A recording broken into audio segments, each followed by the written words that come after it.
Setiap langkah yang kau tempuh menjadi sinar bagi kami yang butuh. Kau hadirkan harapan yang nyata, membawa kami menuju cahaya. Dengan cintamu kau pancarkan kekuatan untuk Assalamualaikum warahmatullahi wabarakatuh. Assalamualaikum warahmatullahi wabarakatuh. Bu Udi, ini saya ada tugas untuk di modul 3.1 terkait dengan pemimpin pembelajaran, terkait dengan pengambilan keputusan. Jadi ini di bagian tugas demonstrasi kontekstual itu saya diminta untuk mewawancara pimpinan sekolah atau kepala sekolah. Nah, di sini yang pertama itu dengan Budi selaku kepala sekolah di SMK Muhammadiyah 1 di Jakarta. Jadi nanti ini tema atau pembahasan atau diskusi atau wawancara nanti yang intinya adalah terkait dengan bagaimana sih pengambilan keputusan yang selama ini sudah dilakukan oleh Budi selaku pembina sekolah ketika ada dilema begitu ya Bu ya. Dilema dalam hal yang mungkin ya dilema etika itu dilema yang berkaitan dengan mungkin satu masalah yang itu hampir-hampir sama mungkin ya Bu permasalahannya dan harus segera diputuskan mungkin dan menyangkut beberapa pihak dan itu ya berbagai kepentingan lah begitu ya Bu ya. Ini yang pertama pertanyaan yang pertama itu selama ini bagaimana Bu Widi dapat mengidentifikasi kasus-kasus yang merupakan dilema etika atau bujukan moral Bu? Ya, terima kasih Pak Joko. Jadi di Muhammadiyah itu selalu disampaikan bahwa dalam pengambilan keputusan itu kolektif kolegial. Kolektif kolegial itu bahwa suatu keputusan tidak boleh hanya satu pihak kepala sekolah saja, tetapi dari berbagai banyak pemikiran, banyak ide. Nah, nanti dimulai dari musyawarah itu akan diputuskan.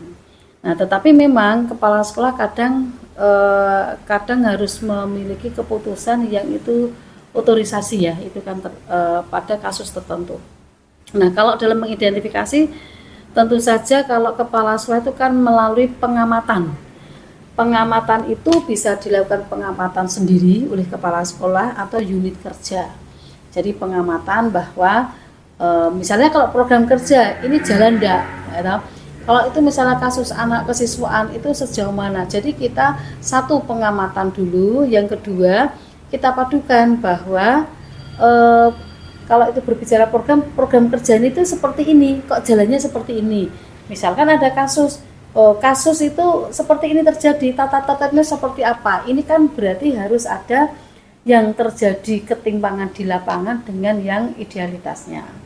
Kemudian analisisnya lagi adalah kita harus berbasisnya data ya Pak Joko, karena kita berbicara itu tidak bisa basis data. Misalkan kasus moral pun, kasus atau yang mungkin sosial ya, yang agak susah tolok ukurnya itu kan sosial, moral. Ini juga basis datanya apa? Berarti basis data yang mungkin itu terjadi di lingkungan sekolah itu kita cari pendataan, kemudian juga mungkin ada dari beberapa pihak, teman-teman rekan guru, karyawan yang mendapatkan informasi. Jadi dimulai dari pengamatan, kemudian kita analisis berdasarkan pedoman ya, pedomannya apa, rujukannya apa, kan gitu. Kemudian harus berbasis data. Nah, minimal 3 ini. Jadi kita ketika memutuskan segala sesuatu itu jangan sampai ketika ditanya misalkan ya, dasarnya apa? Oh, kita nggak punya dasar. Tapi kalau punya dasarnya apa? Dasarnya aturannya ini misalkan. Oh, guru aturannya SPO-nya bekerja kayak gini, ada pelanggarannya. Oh, naik pelanggarannya ringan berarti kan ada sanksi. Nah, itu kan tertuang semuanya ada di peraturan akademik. Nah, itu Pak Joko dalam mengidentifikasi yang seperti apalagi kalau tadi ada statement etika yang dilema. Ini kan memang agak susah dalam menentukan. Maka harus banyak sumber yang itu bisa memutuskan. Jadi dalam memutuskan itu juga tidak boleh hanya mendengarkan sepihak, dua pihak, tapi berbagai pihak kita dengarkan, kemudian ditambah tadi data-data sehingga kalau saya bilang valid dari informan, valid dari dokumen. Nah, gitu. Oke, baik Bu. Yang kedua Bu. Selama ini bagaimana Bu Widi menjalankan pengambilan keputusan di sekolah, terutama untuk kasus-kasus di mana ada dua kepentingan yang sama-sama benar atau sama-sama mengandung nilai kebaikan. Nah, jadi ada dua kasus yang hampir sama mengandung nilai kebenaran. Ya. Kalau dalam mengambil keputusan, kita selalu berpaku kolektif kolegial ya Pak Joko. Okay. Jadi pengambilan keputusan itu kalau itu hampir semuanya benar, gitu ya, hampir semuanya benar, itu kan harus ada sajian data yang valid gitu ya. Jadi kalau di tempat kita tuh kita saya sudah membiasakan bahwa segala sesuatu sebelum dibawa ke keputusan final team management itu dari paling bawah dulu. Paling bawah itu berarti biasa kita dengan adanya misalkan kecil dari BK, kalau itu kasus anak BK gitu ya. Kalau kasusnya guru ya berarti di Bapak Ibu guru yang lebih cenderungnya ke kurikulum.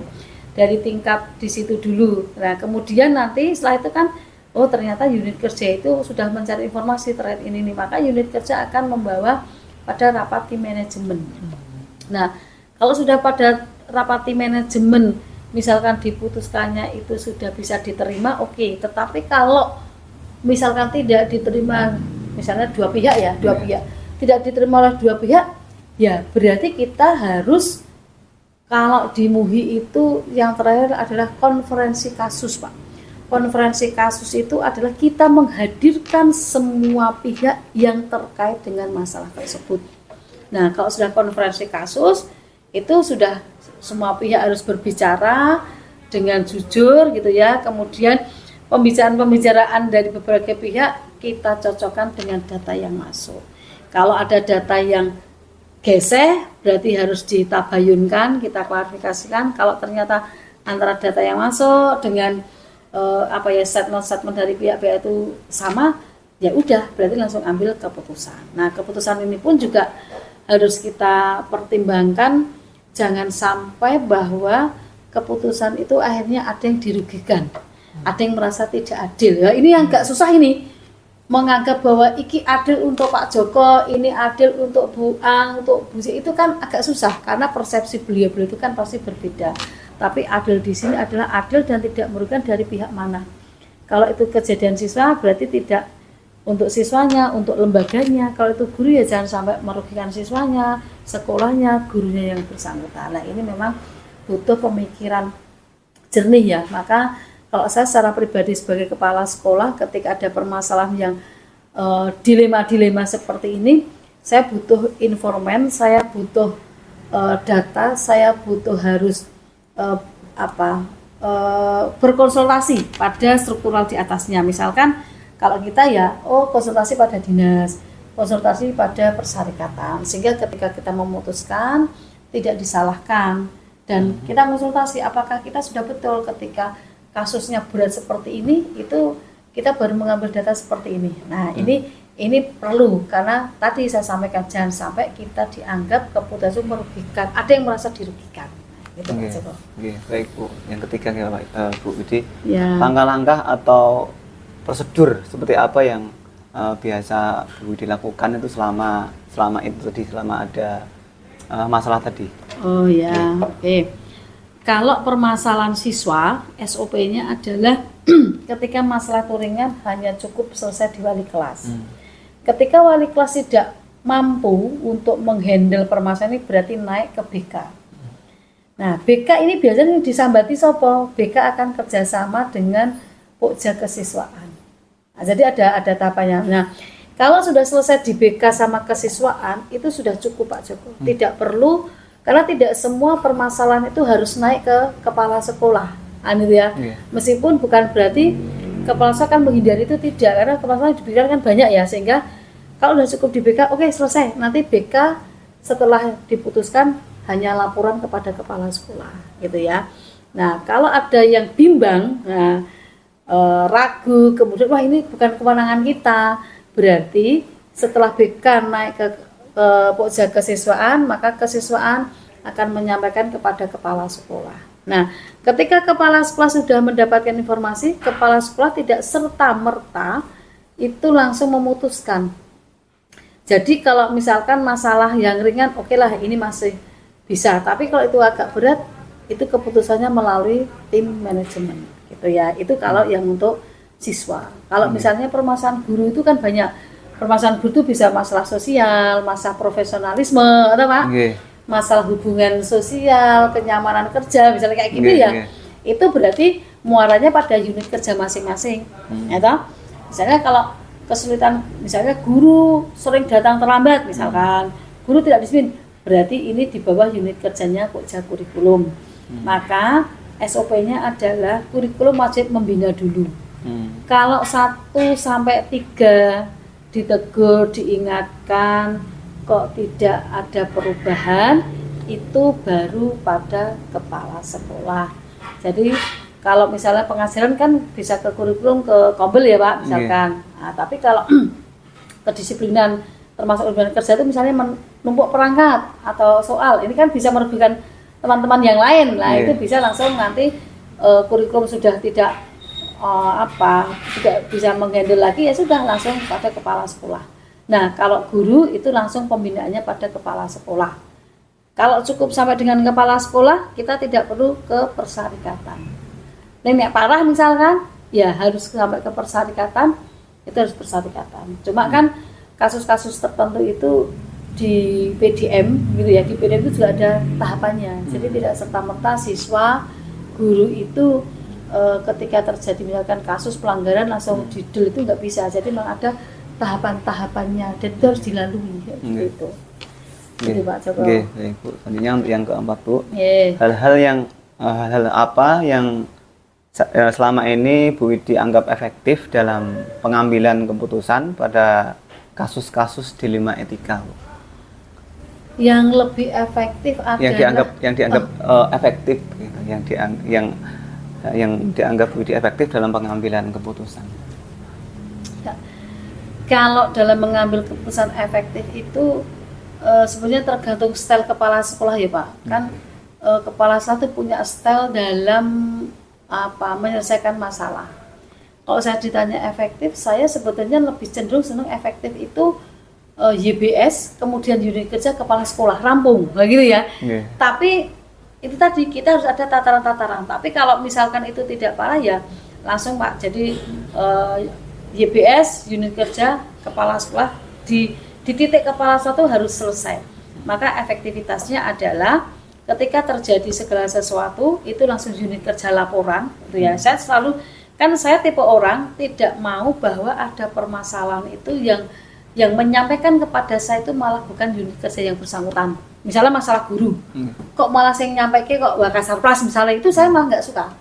Jadi kalau itu masalah guru, ya wajib hukumnya yang menyampaikan adalah kurikulum gitu ya. Jadi efektivitasnya ya saya langsung dari unit kerja langsung menyampaikan kepada kepala sekolah. Terus nanti kepala sekolah bisa di-handle sendiri keputusannya, oke. Karena tadi ada yang otoritasi kepala sekolah ya, tapi ada yang perlu kolektif kolegial lah. Oh ini bisa otoritasi kepala sekolah, udah langsung keputusannya seperti ini gitu ya. Karena ini pada tataran yang masih mungkin sedang gitu ya, ringan kayak gitu itu. Berikutnya untuk yang kelima, hal-hal apa saja yang selama ini merupakan tantangan dalam pengambilan keputusan pada kasus-kasus dilema etika? Tantangannya adalah pemikirannya Bapak Ibu yang tidak sama. Kenapa saya bilang? Ketika menjadi seorang guru, ketika menjadi seorang pokja, ketika menjadi seorang baka Pak, ya, ketika menjadi seorang kepala sekolah, frame-nya kan berbeda. Contoh, misalnya menentukan kasus kenaikan kelas yang alot, itu kan persepsinya berbeda, orang rampung. Maka perlu pengambilan hal yang lebih sempit dulu. Kita samakan dulu persepsinya. Karena kalau saya punya guru itu 35, berarti saya harus siap menerima masukan 35 masukan. Kan gitu Pak Joko. Nah, maka biar tidak terlalu panjang lebar, maka harus ada penyempitan. Penyempitannya apa? Nah, biasanya kasus itu sudah kita persempit. Oh, kita sudah punya opsi nih. 1, 2, 3. Maka ketika kita mengajak rapat Dewan Guru, masalahnya seperti ini. Ini juga untuk efektivitas juga ya Pak Joko. Masalahnya seperti ini. Ya, sekolah sudah mengambil kebijakannya A, B, C. Nah, Bapak Ibu mau memberikan masukan dengan dasar kan gitu. Jadi tidak semua terus 35 pikiran itu memberikan masukan. Tapi kan paling tidak dari 35 guru itu akan berpikir hanya 3 solusi itu ya, tiga permasalahan ini yang solusinya apa. Nah, itu kan lebih cepat dalam mengambil keputusan. Contohnya kayak gini tuh Pak. Baik Bu. Selanjutnya untuk yang 6. Ya. Apakah Bu Widi memiliki sebuah tata kala atau jadwal tertentu dalam sebuah penyelesaian kasus dilema etika? Apakah Bu Widi langsung menyelesaikan di tempat atau memiliki sebuah jadwal untuk menyelesaikannya? Bentuk atau prosedur seperti apa yang Bu Widi jalankan? Ya, kalau ini bicaranya kasus ya. Kalau kasus ya harus segera diselesaikan saat itu juga. Saya saja Pak, nek kasus permasalahan di lab kejanggalan itu harus 1 kali 24 jam gitu ya. Apalagi kasus yang tadi dilema DWKF itu ya harus selesai. Nah, kalau bukan kasus dalam rangka pencegahan agar tidak terjadi kasus, maka ini saya punya jadwal pembinaan. Oh, kapan guru itu harus ada pembinaan rutin, ada Pak? Baik dari segi akademiknya, ada rapat dinas. Oh, kapan guru ini ada pembinaan secara kerohaniannya, ada yang namanya pengajian. Nah, ini yang dalam rangka preventifnya. Tapi kalau sudah terjadi, ya hari itu harus kita selesaikan. Kalau itu ternyata alot, ya berarti harus tidak selesai hari itu, maka besok pagi harus kita selesai. Jadi saya tidak suka ngending itu berarti memperlambat atau mungkin apapun yang tidak selesai masalah. Kalau itu tidak terkendala pada peraturan ya Pak. Kalau ada aturan yang memang kita tidak bisa terjang, ya nggak mungkin saya gitu. Gitu. Baik Bu. Yang ke-7 Bu, adakah seseorang atau faktor-faktor apa yang selama ini mempermudah atau membantu Bu Widi dalam pengambilan keputusan dalam kasus-kasus dilema etika? Ya, yang jelas kepala sekolah itu tidak bisa bekerja sendiri. Jadi harus dibantu guru, harus dibantu semua warga sekolah. Nah, orang yang pertama dalam membantu pengambilan keputusan ya jelas itu di tim manajemen ya Pak. Tim manajemen untuk bisa orang yang membantu saya pertama kali gitu ya. Kenapa tim manajemen? Karena tim manajemen yang juga lebih banyak memantau, menjalankan aktivitasnya. Nah, nanti tambahan informasinya kita bisa melibatkan guru. Tapi kalau saya itu Pak, misalkan tidak ada yang urgent, guru itu jangan dibebani dengan hal-hal yang mungkin harus mikir ke masalah kasus yang diputuskan. Karena kasus itu urusannya tim manajemen gitu kan. Nah, kan kasus-kasus berbeda yang di luar kayak kesiswaan itu kan berarti kan harus saya dibantu tim manajemen begitu. Jadi ada orang tim manajemen begitu. Baik Bu, yang terakhir Bu, dari semua hal yang telah disampaikan, pembelajaran apa yang dapat Bu Widi petik dari pengalaman Ibu Widi mengambil keputusan dilema etika? Ya, kalau pengalamannya adalah bahwa kita dalam menghadapi apapun, kasus apapun Pak, itu kita harus berkepala dingin. Kemudian kita harus mendengarkan orang lain. Kan gitu ya, kita mendengarkan orang lain.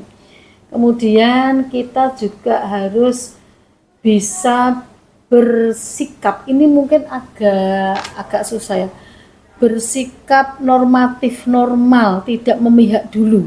Nah, jadi pengalaman apa yang kalau saya pengalamannya ya harus tangguh lah gitu ya. Jadi jangan sampai kita baru menghadapi masalah saja sudah ngeluk, wah nek ngene iki aku sesuk gak dadi kepala, nek ngene iki aku wis dadi nyambut gawe ora motivasi, nek ndak. Justru itu menjadi kalau saya kadang berbicara pada diri saya sendiri ketika saya diberikan masalah yang mungkin itu sangat berat sekali untuk sekolah, saya hanya bilang, oh ini mungkin pelajaran saya agar saya lebih pintar menjadi kepala sekolah agar saya lebih pintar dalam menyelesaikan masalah. Itu Pak pengalamannya. Oke. Jadi saya selama ini mungkin Pak Joko juga mencermati ketika ada masalah yang begitu besar aja saya masih bisa menyelesaikan, dan mungkin jangan sampai saya itu menjadi beban saya. Terus di hadapan teman-teman saya mungkin sudah dari segi performan ya wis ketok lengkro-kro misalnya begitu ya, atau itu enggak, insya Allah kita tidak boleh ya menjadi seorang pemimpin itu ketika ada masalah apapun, entah itu dari keluarga, entah dari permasalahan sekolah, ya kita harus tangguh, kita harus tetap membuktikan bahwa masalah bisa selesai. Enggak ada permasalahan yang tidak selesai kan gitu ya. Tinggal kita niatannya adalah segera menyelesaikan atau tidak. Nah, kayak gitu aja Pak Joko.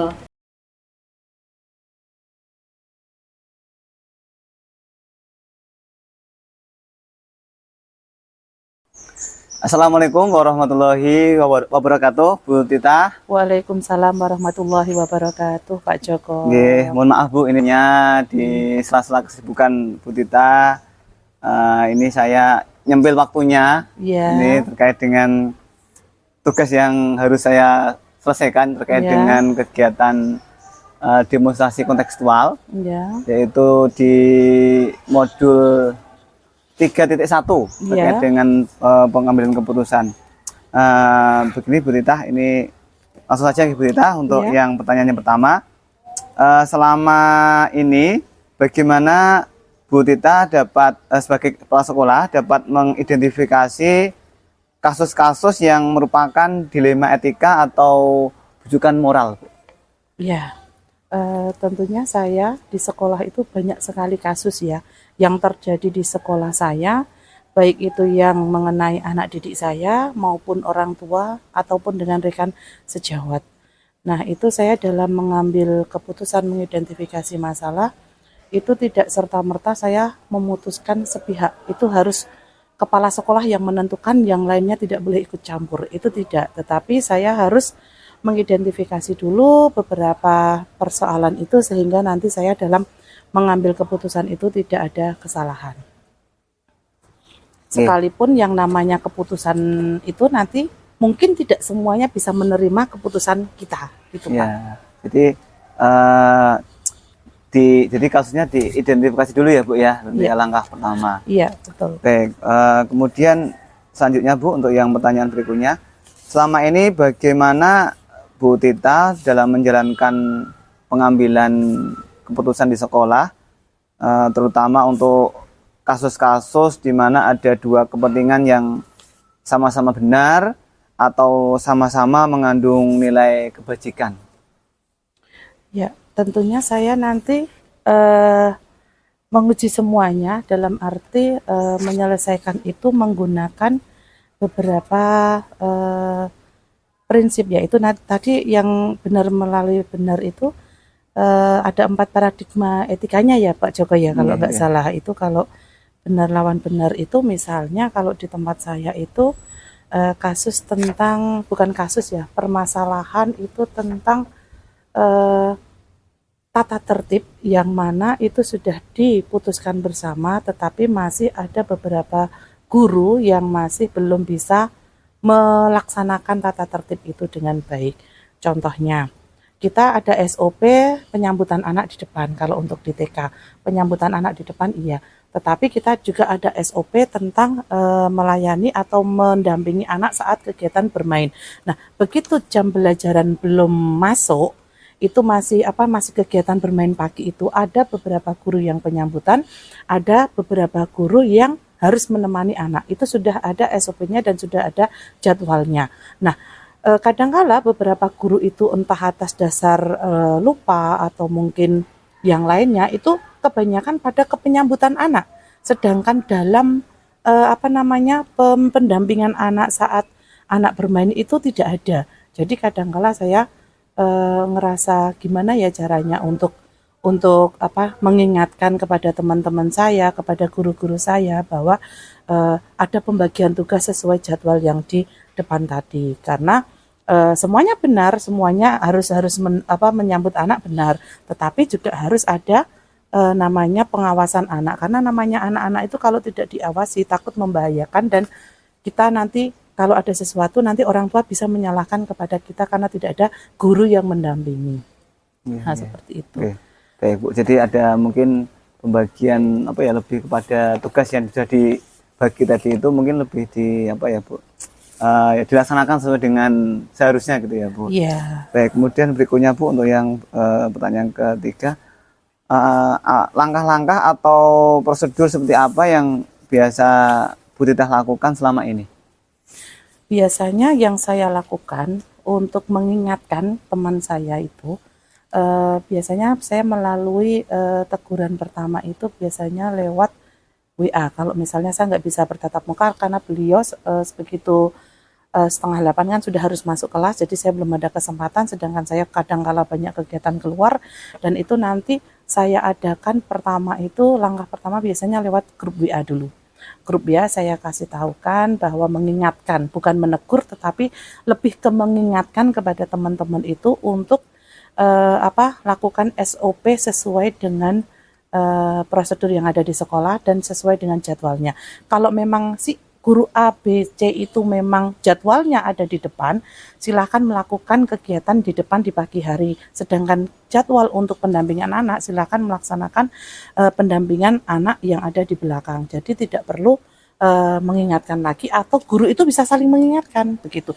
Kalau yang pertama itu tidak bisa, maksudnya masih diulang seperti itu lagi. Karena setiap bulan di sekolah kami itu ada namanya rapat intern guru, karyawan, dan yayasan. Itu biasanya nanti saya ada refleksi. Jadi kita refleksi dari kepala sekolah, refleksi dari guru, karyawan, itu semua kita kumpulkan dan kita merefleksi sama-sama tentang kesadaran diri kita, menilai diri kita sendiri dulu, baru mengungkapkan apa sih kendala-kendalanya dalam melayani anak didik kita dari pagi, dari awal sampai akhir itu. Nanti baru kita temukan kalau memang tidak ada yang sadar tentang kegiatan bahwa dia sudah melanggar tata tertib yang ada di sekolah tadi, SOP yang di sekolah tadi, nanti baru saya sebagai kepala sekolah itu mengingatkan seperti ini dari awal. Kita sudah punya peraturan guru karyawan itu bahwa tugasnya seperti ini. Jadi kita ingatkan kembali. Biasanya kalau sudah kita melalui tahap rapat intern itu, insya Allah nanti biasanya sudah dapat diterima dan diperbaiki. Begitu. Oke, baik. Jadi sudah dilakukannya awalnya mungkin dengan cara mengingatkan ya Bu ya, dengan lewat grup WA, kemudian nanti dengan waktu tertentu secara berkala itu ada kegiatan rapat gitu ya Bu. Baik, pertanyaan berikutnya Bu, hal-hal apa saja yang selama ini Bu Tita anggap efektif dalam pengambilan keputusan pada kasus-kasus dilema etika? Ya, yang menurut saya yang lebih efektif itu bertemu langsung dengan semua teman, tetapi saya belum pernah melaksanakan secara satu tatap muka. Dalam arti empat mata ya Pak ya, 2 mata, 4 mata, 4 pasang mata itu saya sama yang bersangkutan saya belum pernah. Karena saya berusaha dalam menyampaikan sebagai pemimpin itu, menyampaikan segala sesuatu kekurangan atau hal yang dilanggar oleh teman-teman itu tidak boleh menyinggung. Prinsip saya seperti itu Pak. Kita karena bekerja sama tidak boleh menyinggung satu sama lain. Jadi saya dalam mengungkapkannya pun juga harus hati-hati, jangan sampai guru yang saya sampaikan itu merasa tersinggung, merasa didiskriminasikan atau merasa direndahkan di depan teman-teman. Tetapi saya secara globalnya, karena bisa jadi untuk yang belum melakukan atau tidak melakukan itu, oh ternyata seperti itu salah toh. Jadi bisa untuk belajar, saling belajar yang lainnya tanpa saya harus menyebutkan misalnya kemarin seperti itu Pak Joko kemarin tidak menyambut kedatangan toh, tolong jangan diulangi lagi, tidak seperti itu. Tetapi saya mengingatkan kepada semuanya, apabila ada teman yang lupa untuk tidak ada penyambutan itu nanti bisa diingatkan dengan teman yang lainnya. Jadi kita kayak ada kolaborasi antar guru satu dengan yang lainnya, bergerak bersama gitu Pak. Jadi saya merasa efektifnya itu kalau bicaranya bukan melalui WA, tetapi secara langsung dalam rapat intern yang kita kemas suasananya itu santai, jangan menegangkan. Seperti itu. Oke, baik. Jadi yang sudah dilakukan adalah langsung ya langsung menemui gitu ya Bu ya, langsung bertemu Iya, kita langsung. adakan rapat Pak, rapat Oke. kayak insidental. Iya, itu ya. Tetapi yang kita bahas atau yang kita tuju tidak hanya satu guru secara global. Iya, baik ya, itu yang selama ini mungkin Bu Tita anggap itu paling efektif gitu ya Bu ya. Iya. Baik, berikutnya Ibu terkait dengan pertanyaan berikutnya, hal-hal apa saja yang selama ini merupakan tantangan dalam pengambilan keputusan pada kasus-kasus dilema etika? Nah, tantangannya itu ketika ada teman yang sudah diingatkan berkali-kali itu masih diulang-ulang, dan nanti ada beberapa wali murid itu yang menilai gitu loh, menyampaikan ke saya, Bu, ini guru ini nggak ramah dan sebagainya. Ada Pak yang kasus seperti saya. Beda ya mungkin kalau di tingkat SD SMP. Kalau di TK itu guru dalam keadaan apapun harus tersenyum. Nah, beberapa kali mungkin orang tua itu mengantar putranya kok gurunya menyambut itu tidak tersenyum, tidak menerapkan ramah, tidak menyapa anak, itu nanti orang tua itu komplainnya ke saya, Bu, kok ini seperti ini ya Bu ya. Kalau di kelas bagaimana ya itu? Apakah bisa mengajar anak-anak ya? Kok soalnya kalau dilihat tuh kayak kurang ramai dan sebagainya itu. Jadi saya menyampaikannya, saya juga harus hati-hati juga ke wali murid, jangan sampai saya juga harus membuka aib teman saya atau membuka kekurangan saya di tempat teman saya. Itu menjadi tantangan bagi saya, yang intinya, oh maaf Bu, mungkin tadi teman saya itu baru ada masalah atau tidak fokus, jadi mungkin baru memikirkan apa. Mohon maaf ya Bu ya. Insya Allah semua guru yang ada di sini semuanya baik dan ramah kepada anak-anak, sabar. Jadi seperti itu. Nah, itu nanti saya akan tindak lanjuti di belakang. Jadi untuk guru saya laporkan bahwa tadi saya mendapatkan laporan dari wali murid ini menyampaikan bahwa ada guru yang seperti ini. Jadi nanti kita adakan refleksi bersama. Ayo, siapa yang tadi mungkin merasa seperti itu, tolong untuk diperbaiki gitu. Ya, kita jadi tingkatkan lagi kualitas kita dalam pelayanan. ya, jadi itu tantangannya tadi ketika Iya. ada guru yang mungkin melakukan kesalahan yang mungkin Masih diulang-ulang. berkali-kali Iya, itu ya, mungkin berkali-kali. tantangannya Bu ya. Iya. Baik, untuk pertanyaan selanjutnya Bu, apakah Bu Tita memiliki sebuah tata kala atau jadwal tertentu dalam sebuah penyelesaian kasus dilema etika? Apakah Bu Tita langsung menyelesaikan di tempat atau memiliki sebuah jadwal untuk menyelesaikannya? Bentuk atau prosedur seperti apa yang Bu Tita jalankan? Oh iya. Saya dalam menyelesaikan masalah, saya berprinsip tidak harus diselesaikan saat itu Pak. Terutama itu dalam keadaan permasalahan yang ada di sekolah, baik sama murid, teman sejawat maupun dengan orang tua murid. Karena di TK kan kita problemnya kan juga tidak cuma sama murid ya Pak ya, kita juga harus ngomong wali murid juga gitu loh. Nah itu saya harus ada waktu, saya minta waktu, dan itu tidak bisa saya selesaikan dalam waktu 1-2 hari. Jadi kita harus menenangkan diri dulu, menyerap informasi, mindfulness ya Pak ya. Kita pokoknya harus benar-benar menerima informasi itu dengan banyak fakta, data. Jadi jangan cuma kita menerima informasi dari si A, terus kita terima, terus kita selesaikan saat ini juga, kita kumpulkan semua guru, tidak. Tetapi harus saya sebagai kepala sekolah, saya harus mencerna dulu, mengolah dulu itu seperti apa, baru nanti itu saya sampaikan kepada rekan sejawat saya atau kepada semua anggota warga sekolah di situ, saya sampaikan, baru nanti saya minta pendapat dari teman-teman dulu. Bagaimana kalau ada masalah seperti ini, salah satu semuanya dengan bergantian saya suruh untuk menyampaikan ide-idenya dalam menyelesaikan masalah. Baru nanti saya akan merangkum semuanya idenya itu, dari yang baik-baik itu saya ambil yang terbaik dan saya memutuskan dengan dasar kesepakatan kita bersama. Walaupun keputusan itu tetap ada di kepala sekolah ya Pak, tapi saya sebagai kepala sekolah itu saya juga tidak mau egois. Pokoknya semua guru harus berpendapat, menyelesaikan masalah, berbeda pendapat tidak masalah, baru nanti saya yang merangkum, saya ambil yang terbaik. Dan itu saya juga mohon kepada teman-teman untuk bisa menerima keputusan yang akan saya ambil, karena itu juga sudah kita musyawarahkan bersama. Oke. Jadi Gitu. sebelum memutuskan itu memang benar-benar harus valid ya Bu ya, baik Iya, datanya, fakta-faktanya betul. sudah jelas pasti, kemudian juga diambilnya juga tidak terburu-buru gitu ya Bu ya. Intinya jangan kempurungsung. Iya. Nah, karena kita menyelesaikan masalah, pernah saya menyelesaikan masalah saat itu ada masalah. Saya pengen segera menyelesaikan, di saat itu saya juga ada kegiatan yang lain. Tapi saya harus, pokoknya saya harus kembali ke sekolah menyelesaikan masalah itu. Dan begitu saya selesaikan das seperti itu, sampai rumah kayak ada penyesalan, Pak. Kenapa ya tadi kok saya mengambil keputusan seperti ini, dan ujung-ujungnya juga kadangkala itu akan ada bukan menyelesaikan masalah, mah nambah masalah gitu loh. Jadi saya juga belajar pengalaman, dari pengalaman yang terjadi.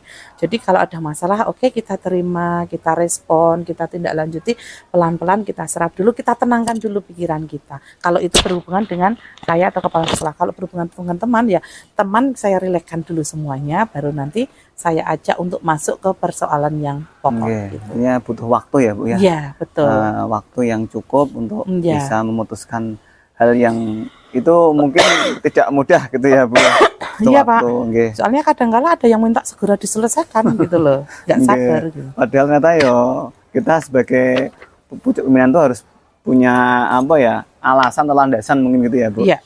Baik, berikutnya Bu, pertanyaan selanjutnya, adakah seseorang atau faktor-faktor apa yang selama ini mempermudah atau membantu Bu Tita dalam pengambilan keputusan dalam kasus-kasus dilema etika? Yang sering membantu saya karena saya itu selalu berkolaborasi dengan teman-teman, selalu berkomunikasi baik, menjaga komunikasi baik dengan teman-teman dan dengan pengurus sekolah kami.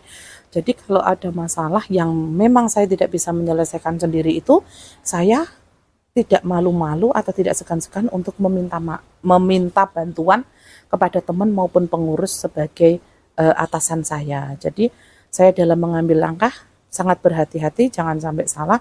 Jadi saya selalu minta dukungan dari teman, minta dukungan dari atasan saya, ketua yayasan dari kami. Jadi itu kalau masalahnya terlalu besar dan tidak bisa saya selesaikan sendiri, itu selalu saya minta dukungan itu, Pak.